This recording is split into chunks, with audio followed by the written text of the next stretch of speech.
देखिए पिछले चुनाव को याद कीजिए 2014 के बाद जब डबल इंजन की सरकार थी, झारखंड में बीजेपी की सरकार थी।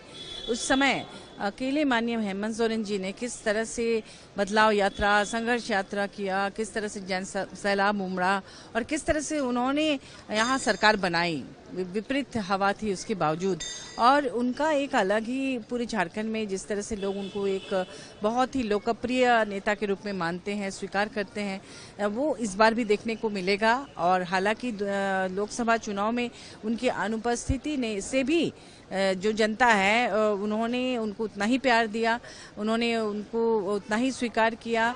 और जो जन सैलाब उनकी रैलियों में, महारैली, उलगुलान महारैली जो हुई थी या न्याय यात्राओं में, आपने देखा होगा कि उन लोगों ने उनको भूला नहीं और बल्कि और बाहर निकल के और ज़्यादा समर्थन दिया है। तो उनके बाहर रहने से आप समझ सकते हैं कि कितना ज़्यादा जोश और उत्साह रहेगा। जो भाजपा ने जो चाल चली थी ये सोचकर कि उनके यहाँ के लोकप्रिय नेता को उनसे दूर करके, जनता से दूर करके उनको ज़्यादा वोट मिलेगा, लेकिन आपने देखा क्या हर्ष हुआ। 400 पार का नारा लगाने वाली भाजपा मात्र कुछ सीटों में सिमट गई। तो ये यहाँ की जनता जानती है कि कौन उनके लिए काम कर रहा है, कौन सिर्फ धर्म के नाम पर लोगों को लड़ा रहा है। आपने देखा कि अयोध्या में जो कुछ भी हुआ, इससे आप सबक लेनी चाहिए कि धर्म के नाम पर अब राजनीति नहीं हो सकती। ये गुमराह करने वाली राजनीति। आप विकास की बात कीजिए, क्योंकि हेमंत सोरेन जी ने अपने कार्यकाल में माने उनका जो टेन्योर था उसमें आपने देखा कि किस तरह से जनता के सवालों को देखा, किस तरह से तरह तरह की योजनाएं लॉन्च की। पलाश प्राण, फिर ये फूलो झानो आशीर्वाद योजना, सावित्रीबाई फुले किशोरी समृद्धि योजना, गुरुजी क्रेडिट कार्ड और तमाम तरह की योजनाएं यहाँ के लोगों के लिए, सरकार आपके द्वार कार्यक्रम, और इन तमाम चीज़ों से लोगों का जो दिल जीता, उससे मुझे लगता है कि अब उनके आने से उसका बहुत फर्क पड़ेगा। देखिए पिछले चुनाव को याद कीजिए 2014 के बाद जब डबल इंजन की सरकार थी, झारखंड में बीजेपी की सरकार थी।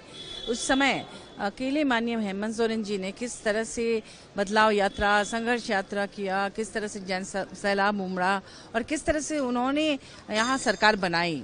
विपरीत हवा थी उसके बावजूद, और उनका एक अलग ही पूरे झारखंड में जिस तरह से लोग उनको एक बहुत ही लोकप्रिय नेता के रूप में मानते हैं, स्वीकार करते हैं, वो इस बार भी देखने को मिलेगा। और हालांकि लोकसभा चुनाव में उनकी अनुपस्थिति ने से भी जो जनता है उन्होंने उनको उतना ही प्यार दिया, उन्होंने उनको उतना ही स्वीकार किया। और जो जन सैलाब उनकी रैलियों में, महारैली, उलगुलान महारैली जो हुई थी या न्याय यात्राओं में, आपने देखा होगा कि उन लोगों ने उनको भूला नहीं और बल्कि और बाहर निकल के और ज़्यादा समर्थन दिया है। तो उनके बाहर रहने से आप समझ सकते हैं कि कितना ज़्यादा जोश और उत्साह रहेगा। जो भाजपा ने जो चाल चली थी ये सोचकर कि उनके यहाँ के लोकप्रिय नेता को उनसे दूर करके, जनता से दूर करके उनको ज़्यादा वोट मिलेगा, लेकिन आपने देखा क्या हर्ष हुआ। 400 पार का नारा लगाने वाली भाजपा मात्र कुछ सीटों में सिमट गई। तो ये यहाँ की जनता जानती है कि कौन उनके लिए काम कर रहा है, कौन सिर्फ धर्म के नाम पर लोगों को लड़ा रहा है। आपने देखा कि अयोध्या में जो कुछ भी हुआ, इससे आप सबक लेनी चाहिए कि धर्म के नाम पर अब राजनीति नहीं हो सकती। ये गुमराह करने वाली राजनीति। आप विकास की बात कीजिए, क्योंकि हेमंत सोरेन जी ने अपने कार्यकाल में माने उनका जो टेन्योर था उसमें आपने देखा कि किस तरह से जनता के सवालों को देखा, किस तरह से तरह तरह की योजनाएं लॉन्च की।